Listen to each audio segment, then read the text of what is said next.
Pulse এয়ারড্রপটা একদম last দিকে চলে আসছে। এটা তাদের অ্যানাউন্সমেন্ট গ্রুপে যেটা বলছে যে তারা হয়তো ডিসেম্বরের দিকে এটা লিস্ট করবে এবং এটার কাজ বাজও শেষ হয়ে যাবে। এক্ষেত্রে ভোট নতুন করে আসবে কিনা এটা আর বলা যাচ্ছে না, যেহেতু এখানে তারা কিছুদিন আগে যে ভোটটা ইন্ড হয়েছে ওইটাকে ফাইনাল সিজন বলতেছে। সেক্ষেত্রে এইভাবে আর ভোটের মাধ্যমে দ্রুত যে পয়েন্ট গেইন করা যায় ওইটা হয়তো আর যাবে না।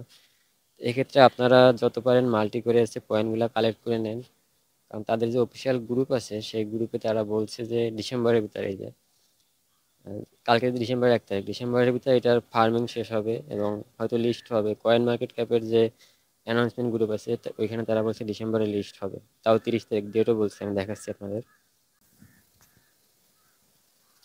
এই যে কয়েন মার্কেট ক্যাপ বলছে পাউচ ডিসেম্বরের 30 তারিখে হয়তো এক্সচেঞ্জারে আসবে। এই যে ডিসেম্বরের 30।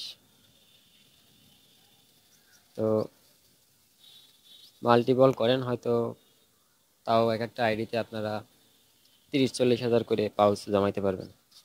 যারা করেননি এখনো, যারা অনেক করতেছেন তারা তো করতেছেন।